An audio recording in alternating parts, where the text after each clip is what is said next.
요한복음 11장. 한 병자가 있었는데 그는 마리아와 그의 자매 마르다의 마을 베다니에 사는 나사로였다. 마리아는 주님께 향유를 붓고 자기의 머리털로 주님의 발을 씻은 여자요. 병든 나사로는 그의 오라버니이다. 그 노이들이 사람을 예수께로 보내서 말하였다. 주님 보십시오. 주님께서 사랑하시는 사람이 앓고 있습니다. 예수께서 들으시고 말씀하셨다.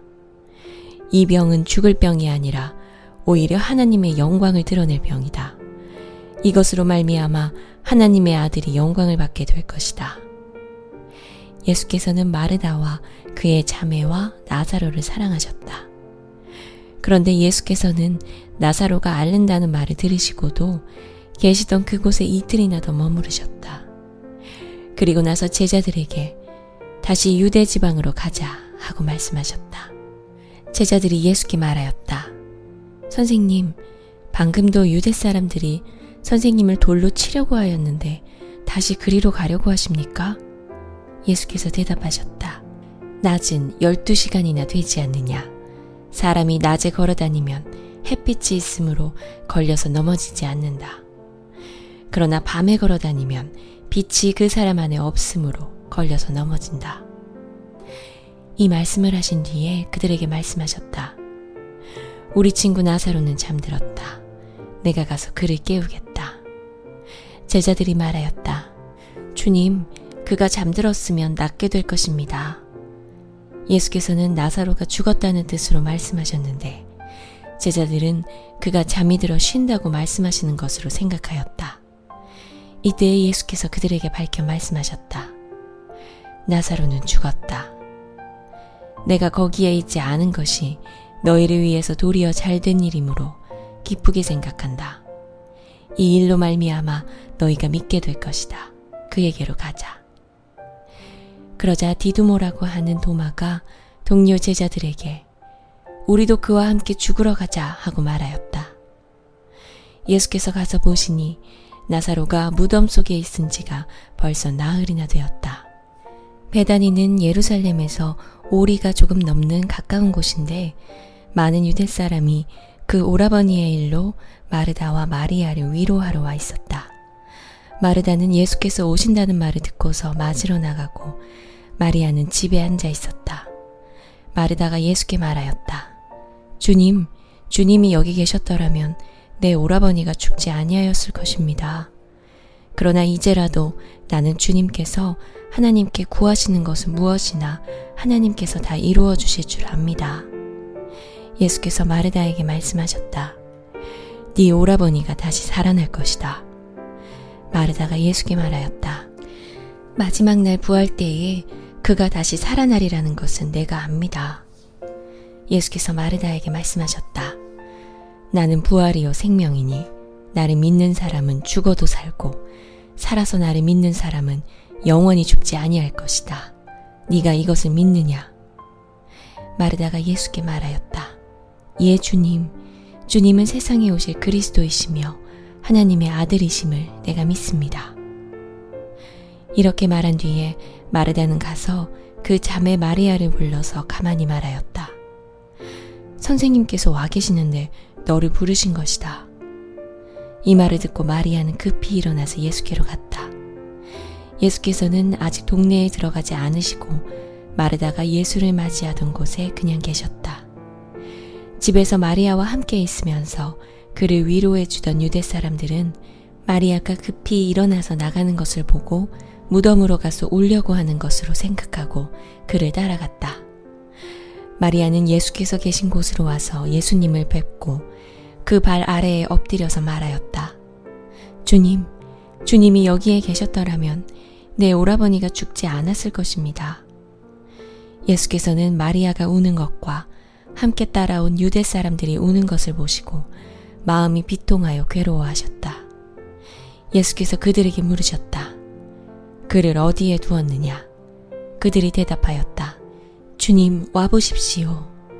예수께서는 눈물을 흘리셨다. 그러자 유대 사람들은 보시오, 그가 얼마나 나사로를 사랑하였는가 하고 말하였다. 그 가운데서 어떤 사람은 이렇게 말하였다. 눈먼 사람의 눈을 뜨게 하신 분이 이 사람을 죽지 않게 하실 수 없었단 말이요? 예수께서 다시 속으로 비통하게 여기시면서 무덤으로 가셨다. 무덤은 동굴인데 그 어귀는 돌로 막아 놓았다. 예수께서 돌을 옮겨 놓아라 하시니 죽은 사람의 누이 마르다가 말하였다. 주님, 죽은 지가 나흘이나 되어서 벌써 냄새가 납니다. 예수께서 마르다에게 말씀하셨다. 네가 믿으면 하나님의 영광을 보게 되리라고 내가 너에게 말하지 않았느냐. 사람들이 그 돌을 옮겨 놓았다. 예수께서 하늘을 우러러보시고 말씀하셨다. 아버지, 내 말을 들어주신 것을 감사드립니다. 아버지께서는 언제나 내 말을 들어주신다는 것을 압니다. 그런데도 이렇게 말씀을 드리는 것은 둘러선 무리를 위해서입니다. 그들로 하여금 아버지께서 나를 보내신 것을 믿게 하려는 것입니다.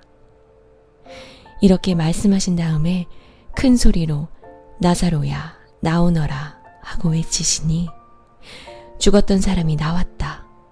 손발은 천으로 감겨 있고 얼굴은 수건으로 싸매어 있었다. 예수께서 그들에게 그를 풀어주어서 가게 하여라 하고 말씀하셨다. 마리아에게 왔다가 예수께서 하신 일을 본 유대 사람들 가운데서 많은 사람이 예수를 믿게 되었다. 그러나 그 가운데 몇몇 사람은 바리새파 사람들에게 가서 예수가 하신 일을 그들에게 알렸다.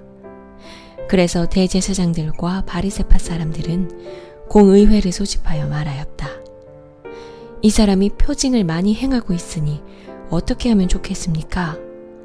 이 사람을 그대로 두면 모두 그를 믿게 될 것이요.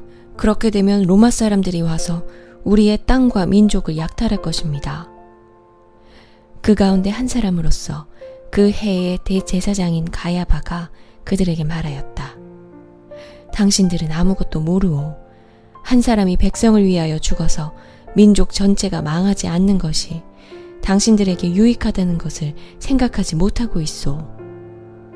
이 말은 가야바가 자기 생각으로 한 것이 아니라 그 해의 대제사장으로서 예수가 민족을 위하여 죽으실 것을 예언한 것이니 민족을 위할 뿐만 아니라 흩어져 있는 하나님의 자녀를 한데 모아서 하나가 되게 하기 위하여 죽으실 것을 예언한 것이다. 그들은 그날로부터 예수를 죽이려고 모의하였다. 그래서 예수께서는 유대 사람들 가운데로 더 이상 드러나게 다니지 아니하시고 거기에서 떠나 광야에서 가까운 지방 에브라임이라는 마을로 가서 제자들과 함께 지내셨다. 유대 사람들의 유월절이 가까이 다가오니 많은 사람이 자기의 몸을 성결하게 하려고 유월절 전에 시골에서 예루살렘으로 올라왔다. 그들은 예수를 찾다가 성전 뜰에 서서 서로 말하였다. 당신들은 어떻게 생각합니까? 그가 명절을 지키러 오지 않겠습니까? 대제사장들과 바리새파 사람들은 예수를 잡으려고 누구든지 그가 있는 곳을 알거든 알려달라는 명령을 내려두었다.